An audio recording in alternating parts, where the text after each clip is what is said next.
आता जे की सुप्रीम कोर्टामध्ये उद्या आणि इलेक्शन कमिशनकडे उद्या याचिका होत आहे, सुनावणी होतीये, काय अपेक्षित धरताय? नाही, निवडणूक आयोगाच्या समोर सुनावणी चालू आहे. दुसऱ्या बाजूचं म्हणणं ऐकून घ्यायचं चालू आहे. ते कदाचित उद्या कंटिन्यू होईल 9 तारखेला. आणि सुप्रीम कोर्टातल्या याचिकेचा नंबर आला तर ती उद्या हिअरिंगला येईल, नाही तर पुढं जाईल. पण तुम्ही जी याचिका सुप्रीम कोर्टामध्ये दाखल केली आहे त्याच्या विरोधामध्ये कॅबिनेट दाखल आता अजित पवार गटाने दाखल केलेलं आहे. त्यांचं असं म्हणणं आहे की कोणत्याही सुनावणीचा निर्णय अपेक्षित देण्यापेक्षा आमचंही म्हणणं ऐकून घेतलं जावं. त्यावर नाही, सुप्रीम कोर्टातली याचिका कशासाठी आहे तर विधानसभेच्या अध्यक्षांनी यावर लवकर निर्णय करावा यासाठी. त्यासाठी दुसऱ्या बाजूने कॅबिनेट दाखल करण्याचं काही कारण नाही. ते परिणाम त्यांच्यावर जरी होत असला तरी आम्ही विधानसभेच्या अध्यक्षांनी लवकर निर्णय घ्यावा म्हणून सुप्रीम कोर्टात गेलेलो आहोत. या संदर्भातच मुळात अजित पवार गटांचं असं म्हणणं आहे की शिवसेनाचे वापर झाले तरी सुप्रीम कोर्टामध्ये सुनावणी झाली, ती प्रक्रिया पूर्ण पाडली झाली होती. या प्रकरणामध्ये असं काहीच झालं नाही. एक तात्काळ या संदर्भात अशी स्वरूपाची भूमिका घेणं हे चुकीचं आहे. नाही, आता बघू आता काय होते कोर्टात. उद्याच आहे. पण साहेब, सगळ्यात महत्वाची गोष्ट की त्यांच्याकडे 41 आमदारांचा ऍप्टिट्यूड असेल असं चर्चा होती, पण 42 झाले, ज्याच्यामध्ये सगळ्यात जास्त चर्चा सुरू आहे नवाब मलिक यांचं समर्थन अजित पवारांना आहे का? झालं का ॲफिडेव्हिट झालं? 42 आमदारांचं त्यांनी सादर केलंच इलेक्शन. 42 लोकांचं. तर नवाब मलिक यांचं समर्थन नेमकं कुणाला आहे याची परत कारण त्यांच्याकडे दावा असेल. काही ॲफिडेव्हिट आमच्याकडे झालेले आहेत. त्यातले दोन्ही बाजूला ॲफिडेव्हिट करणारे देखील आहेत काही.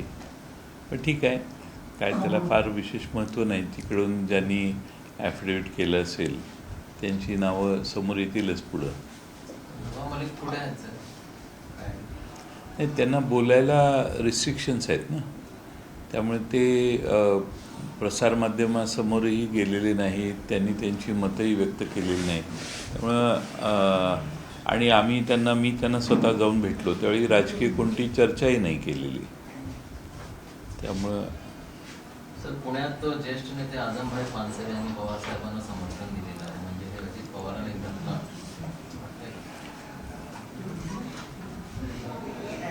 आझमभाई पानसरे हे पिंपरी चिंचवडचे फार जुने ज्येष्ठ नेते आहेत. त्यांना एक चांगला जनाधार पूर्वी राहिलेला आहे.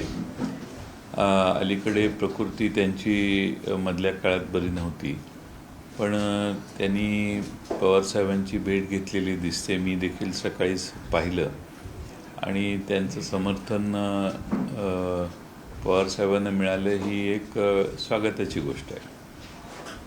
पण साहेब, मुळात आता त्यांच्याकडनं जो दावा केला जातो की सर्वाधिक आमदार त्यांच्याकडे आणि त्यामुळे पक्षावर त्यांचा मूळ दावा राहील अजित पवार गटांचा, हा कितपत मान्य तुम्ही काय करताय? नाही, आता आम्हाला जे सांगायचे निवडणूक आयोगाच्या समोर ते आमचे वकील सांगतील. सुप्रीम कोर्टात ज्यावेळी शिवसेनेच्या संबंधात निवाडा दिला गेला त्यावेळी सुप्रीम कोर्टाने सांगितलेलं आहे की आमदार जातील त्यांच्या मागे पक्ष जाणार नाही, पक्ष पक्षाच्या जागीच राहील. आमदार गेले म्हणून पक्ष तिकडे गेला त्यांच्याबरोबर असं होणार नाही, होऊ शकत नाही. याच्याबद्दल स्पष्ट मतं सुप्रीम कोर्टाने मांडलेली आहेत. मला वाटतं त्याचा विचार निवडणूक आयोग देखील करेल. निवडणूक आयोगाने शिवसेनेच्या बाबतीत जो निर्णय दिलेला आहे तो निर्णय सर्वोच्च न्यायालयाचा निर्णय येण्याच्या आधीचा होता, शिवसेनेचा पक्ष आणि त्याच्या नावाच्या बाबतीत. मग असा कॉन्ट्राडिक्टरी निर्णय देऊ शकेल का? माझं तेच म्हणणं आहे की निवडणूक आयोगाने सुप्रीम कोर्टाने त्यानंतर मागच्या निकालाच्या नंतर जी स्पष्ट केलेली भूमिका आहे ती मार्गदर्शक म्हणून वापरली तर फारशी अडचण येणार नाही आणि त्यांनी ती वापरावी असं अपेक्षित आहे, कारण सुप्रीम कोर्टाने निवाडा दिलेला आहे. पण साहेब, कालच्या नाशिकच्या दौऱ्यामध्ये छगन भुजबळ असतील किंवा अजित पवार यांनी थेट पवार साहेबांवर टीका केली आणि कुठच्याही पद्धतीने काम चाललं अशा स्वरूपाची भूमिका मांडली. प्रदेशाध्यक्ष म्हणून किंवा राष्ट्रवादी स्थापनेपासून तुम्ही या पक्षामध्ये आहात, तुम्हाला असे अनेक अनुभव आलेत का की खरंच पवारसाहेबांनी हुकुमशाही पद्धतीने कामकाज केलेलं पक्षाच्या बाबतीत? असं आहे की पवारसाहेबांच्या कामाची शैली लोकांना सगळ्यांना विश्वासात घेऊन निर्णय करण्याची राहिलेली आहे आणि बहुतेक सगळ्या महत्त्वाच्या निर्णयांच्या वेळी सगळ्यांना बोलवण्याची त्यांची पद्धत होती. सगळ्यांची मतं ऐकल्यानंतर ते निर्णय करायचे. त्यामुळं तसं हुकुमशाही प्रवृत्तीने त्यांनी निर्णय कधी घेतला असं मला जाणवलं नाही. फक्त एक आहे की पवारसाहेबांचा निर्णय जो काही सगळ्यांचा ऐकून घेतल्यावर व्हायचा, त्यानंतर कुणी त्याच्यावर मतं व्यक्त करायची नाहीत. तो निर्णय अंतिम असायचा. पाटील सर, हे आपलं अजित पवार जे आहे त्यांच्यावर वारंवार टीका केली जात आहे. गोपीचंद पडळकर यांनी टीका केली, त्याचबरोबर मोहित कंबोज यांनी ट्विट करून टीका केली आणि आता सदावर्ते यांनी सुद्धा बोलले की अजित पवार यांना मी मानत नाही. म्हणजे अजित पवार यांना जाणबुजून युती सरकारमध्ये अपमान केला जात आहे का?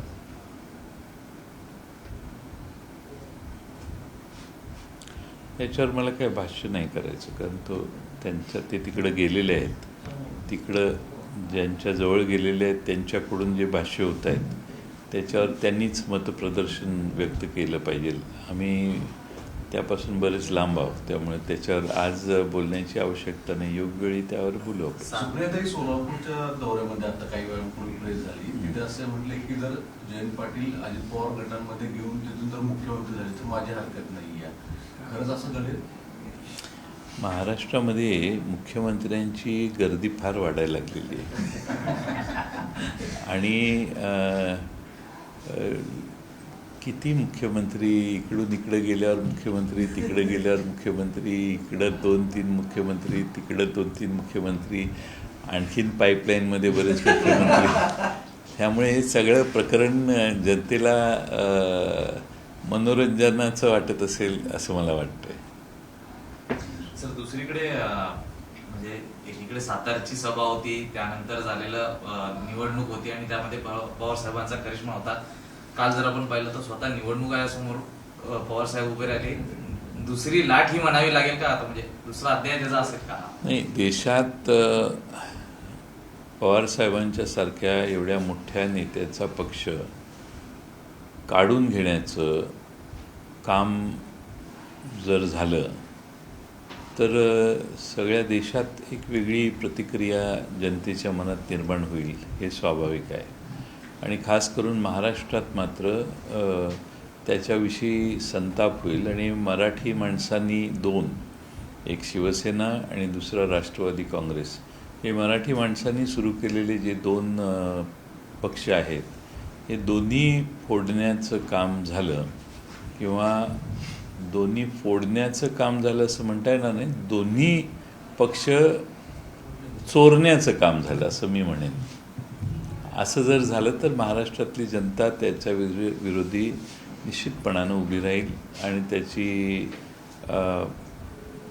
जे कोणी ह्याच्या मागं असतील त्यांना त्याची किंमत काही अंशी मोजावी लागेल असं मला वाटतं. 3 जुलै किंवा 3 मेला 2 वेळा अजितदादांना विचारण्यात आलं होतं माध्यमांकडनं की आपल्याला राष्ट्रवादी काँग्रेस पक्षाचा अध्यक्ष व्हायचं आहे का. त्यावेळी त्यांनी म्हटलं होतं की नाही, अशी कल्पना मी करू शकत नाही किंवा डोक्यात हा विचार देखील नाहीये.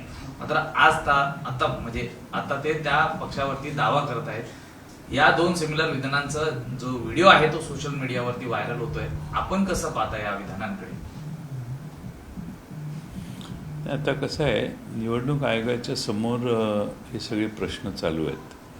त्या संबंधित कोणत्याही प्रश्नाला उत्तर देणं आज आवश्यक आहे आणि सोयीचं आहे असं मला वाटत नाही. तुम्ही म्हणताय ते मुद्दे अगदी बरोबर आहेत. या दोन्ही विरोधाभासात्मक त्यांच्या वाक्यावर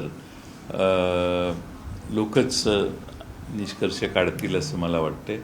लोक फार सुजाण असतात, सगळंच बघत असतात आणि त्यामुळं लोक ठरवतील. पण निवडणूक आयोगाच्या समोर आता केस उद्यापासून चालूच आहे, त्यामुळं त्याच्यावर आज भाष्य करण्याऐवजी आमचे वकील योग्य ती भूमिका घेतील तिथं.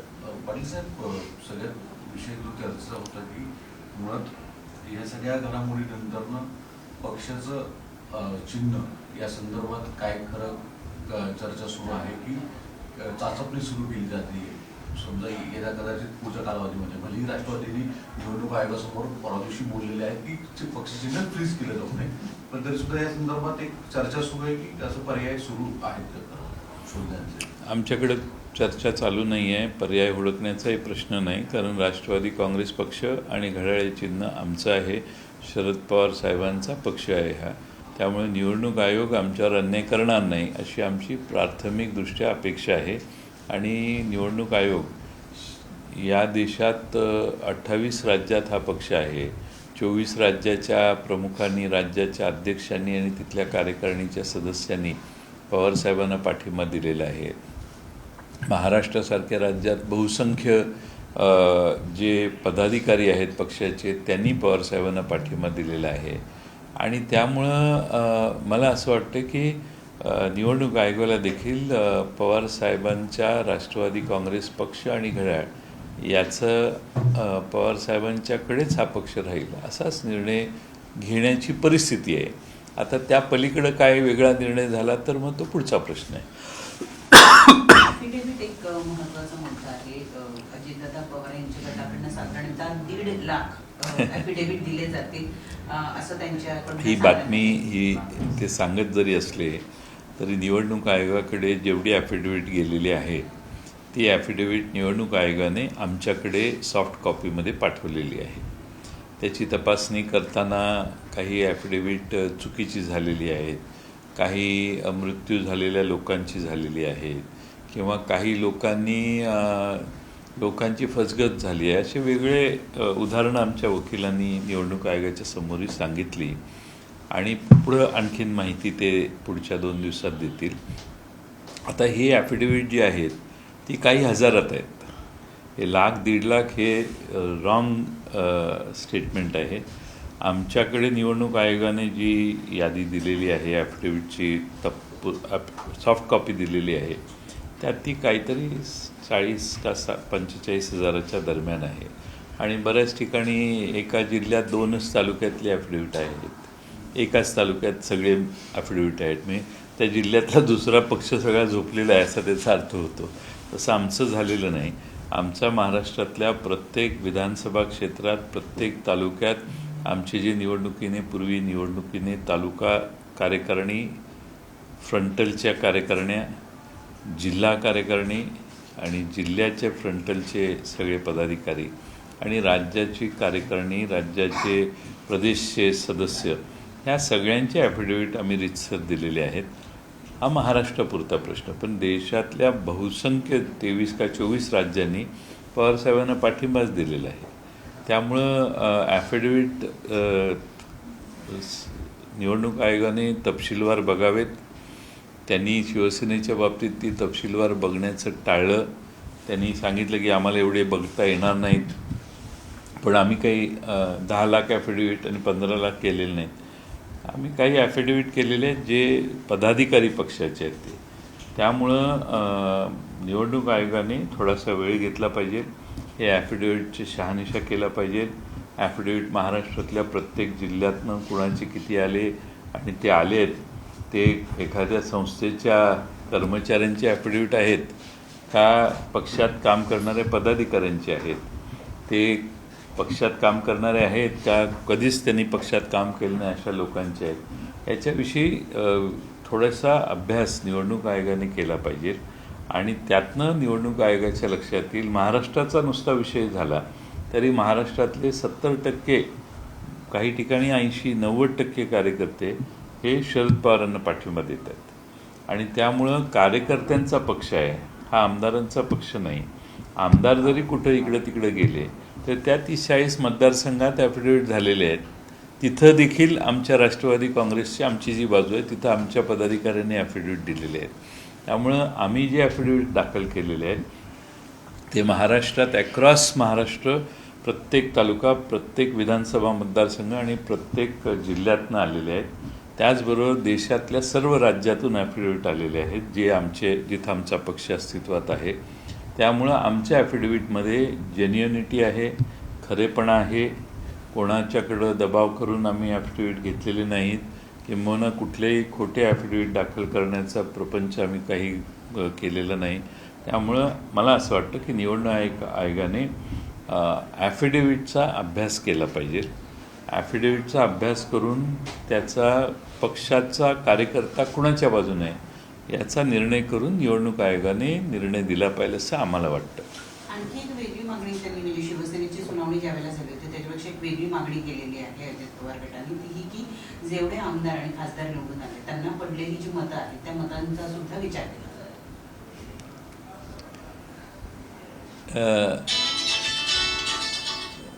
मनुकुमार संघवींनी याच्याबद्दल भाष्य केलेलं आहे आणि त्यांनी सांगितले की अशा प्रकारची मागणी आत्तापर्यंतच्या कोणत्याही केसेसमध्ये कुठल्याही वकिलांनी केलेली नाही. त्यांच्या वकिलांनी अशी मागणी केली हेच आश्चर्य आहे.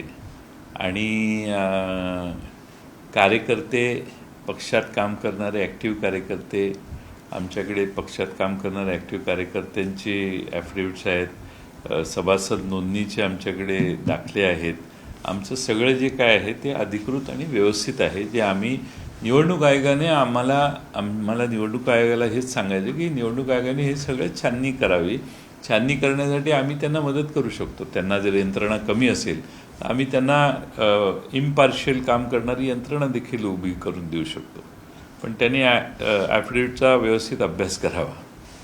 सर, एक थोडा वेगळा प्रश्न आहे. नांदेड शासकीय वैद्यकीय महाविद्यालयामध्ये गेल्या 24 तासात 15 मृत्यू झालेली आहे आणि आपण पाहिलं तर 7 दिवसामध्ये 83 मृत्यू झालेली आहे. काय म्हणाल सर? कारण हा प्रकार कोर्टात सुद्धा आलेला आहे, कोर्टाने सुद्धा इन्स्ट्रक्शन दिले तरी देखील हे सर्व होतं. राज्याचे आरोग्यमंत्री असं म्हणतात की सर्व मंत्रिमंडळ याला जबाबदार आहे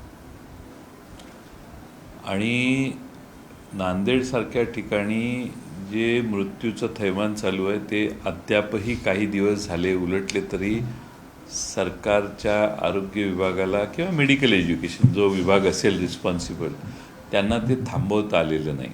हे अतिशय गंभीर आहे. आणि नांदेडसारख्या ठिकाणी जर अशी अवस्था असेल तर रुरल महाराष्ट्रामध्ये काय परिस्थिती असेल याचं सगळ्यात महत्त्वाचं आणि मोठं कारण आहे.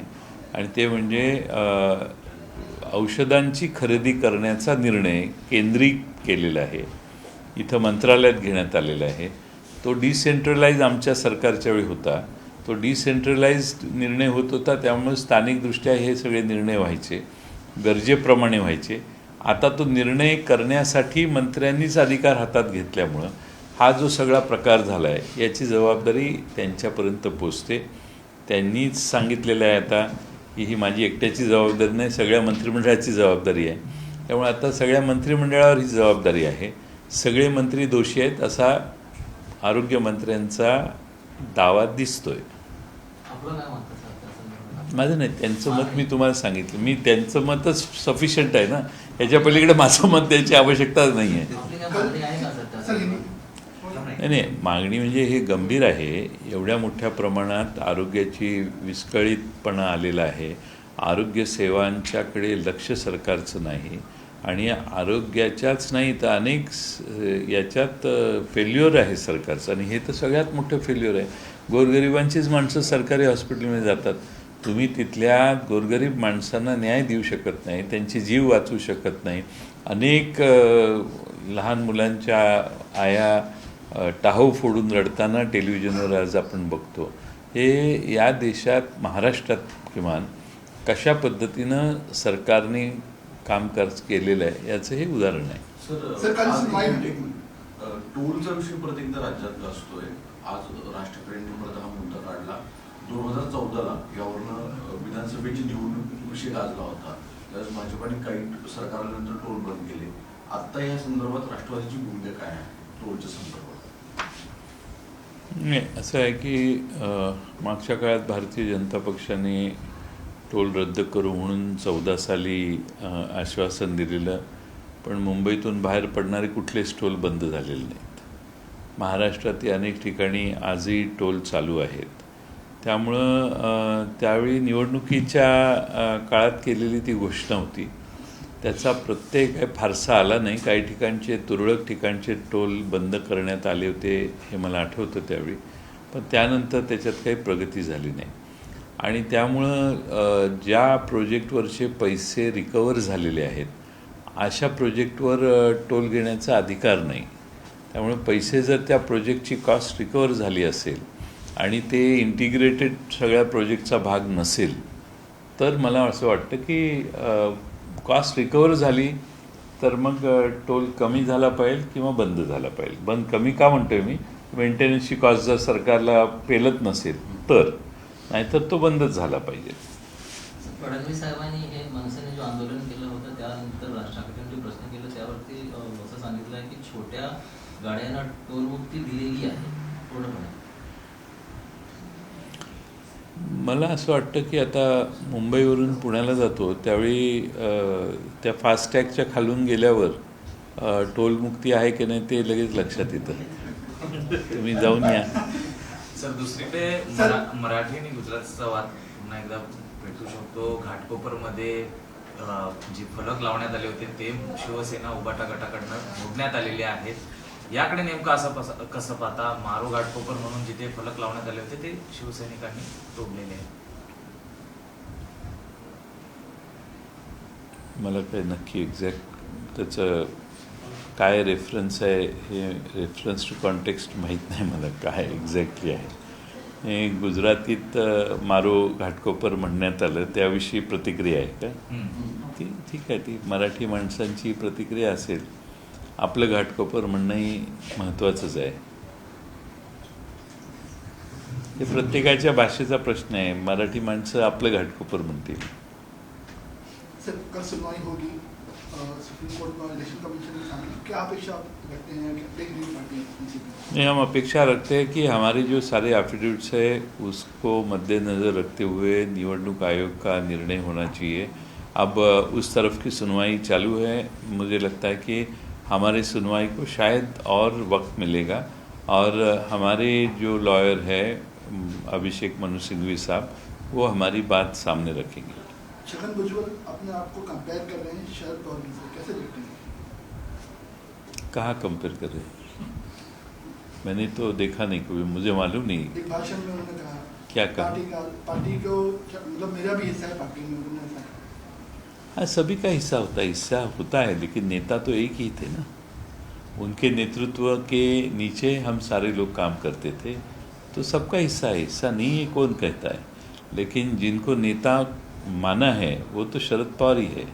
तो शरद पवार की छवि इस्तेमाल करके महाराष्ट्र में सब जगह जाके हम वोट मांगते थे, वो भी मांगते थे. तो हमारे सारे लोगों के नेता शरद पवार ही है. और जिस तरीके से सुनवाई चल रही है, क्या शरद पवार कभी मौजूद रहेंगे सुनवाई में? मालूम नहीं मुझे. अभी वापस जाने वाले हैं क्या 9 तारीख को, लेकिन आज वो पूना में है, आज मुंबई आने वाले हैं. कल फिर सुनवाई के लिए जाने वाले कि नहीं मुझे मालूम नहीं. अभी सर भुजबलच्या विरोधात अंजली दमाने यांनी हायकोर्टामध्ये पिटिशन दाखल केली की महाराज सरकार कधी आत्ता नवीन अंजली दमाने कधी हायकोर्टात त्यांनी याचिका दाखल केली की सार्वजनिक बांधकाम मंत्री असताना त्यांनी महासदनावर जे आरोप केले गेले होते त्याच्या काय प्रकरणामध्ये त्याचं काय झालं आणि त्याची परत सुनावणी किंवा त्याची चौकशी केली जावी. ठीक आहे, मला माहीत नाही काय. ठीक आहे झालं. सर एक जिस तरीके से बिहार में सर सेंसस निकाला गया है, कास्ट, क्या आपको महाराष्ट्र में भी ऐसा निकालना चाहिए, आपको लगता है? हाँ, हाँ, जनगणना जिस तरीके से निकाला गया जनगणना, क्या मानना है? हाँ, जात निहाय जनगणना होने की मांग हमारी राष्ट्रवादी के पहले से रही है और हम फिर एक बार मांग करते हैं. इसके पहले भी पवार साहब ने भी मांग की है और जाति निहाय जनगणना अगर होती है तो बहुत एक दूसरे जातियों में जो तनाव निर्माण हो रहा है उसको भी मर्यादा आएगी और सभी को न्याय देने का एक अच्छा प्लेटफॉर्म तैयार होगा. तो इसलिए मुझे लगता है कि केंद्र सरकार ने जाति न्याय गणना करनी चाहिए. अभी तक घोषणा करनी चाहिए थी. क्यों देर लगा रहे हैं मुझे मालूम नहीं है, लेकिन सबकी मांग है कि जात न्याय जनगणना होनी चाहिए. अब सत्तारूढ़ पार्टी जो है वो ये नहीं चाहती, लेकिन अब सबकी मांग है तो मान्य करनी होगी। आने वाले समय में चुनावी मुद्दा बनेगा? चुनाव बहुत आगे है, अभी 8-10 महीने लोकसभा के चुनाव भी 6-7 महीने हैं, विधानसभा तो 1 साल के बाद में है। तो ये ऐसे मुद्दे इतने जल्दी जो निकले हैं वो चुनावी मुद्दा हो सकते कि नहीं, आज नहीं कह सकता। अगर इसके ऊपर कुछ निर्णय नहीं होगा तो ये मांग इंटेंस हो जाएगी और शायद हो सकता है। सर, मराठी जाती आधारित जनगणना मराठी होवी का आपली काय मागणी आहे? जातनिहाय जनगणना व्हावी ही आमची मागणी आहे, पूर्वीपासून राहिलेली आहे। जातनिहाय जनगणना झाली तर छोट्या छोट्या लहान लहान सर्व जातीतल्या लोकांना त्यांच्या संख्येप्रमाणे प्रतिनिधित्व मिळेल वेगळ्या स्तरावरचं, आणि म्हणून जातनिहाय जनगणना महत्त्वाची आहे, कारण जातीवर आधारितच आरक्षण आपण देत असू तर मग ती जातनिहाय जनगणना महत्त्वाची ठरते, आणि तीच मागणी आमच्या राष्ट्रवादी काँग्रेस पक्षाची आहे। ओबीसी समाजातले वेगळे घटक आहेत, इतर लहान लहान जाती आहेत की ज्याच्यातल्या लोकांना असं वाटतं की आमच्या संख्येप्रमाणे आम्हाला प्रतिनिधित्व मिळावं, मग ते राजकीय असेल किंवा नोकरीतलं आरक्षण असेल, आणि त्यामुळे जातनिहाय जनगणना जोपर्यंत जातनिहाय आपण आरक्षणाची भाषा करतोय त्यावेळी जातनिहाय जनगणना जास्त महत्त्वाची आहे। आणि बिहारमध्ये जी जातनिहाय जनगणना झाली ती जातनिहाय जनगणनेची मध्ये इंडियाची जी बैठक झाली त्या बैठकीत देखील याची चर्चा झालेली होती। बिहारमध्ये आता जातनिहाय जनगणनेचे काही रिपोर्ट्स आपल्यासमोर आलेले आहेत, तसंच सगळ्या महाराष्ट्रात ती आपण जातनिहाय जनगणना करायला पाहिजे। सरकार का टाळतंय हे मला कळत नाही, सरकारने जातनिहाय जनगणनेचा निर्णय त्यांना घ्यावाच लागेल।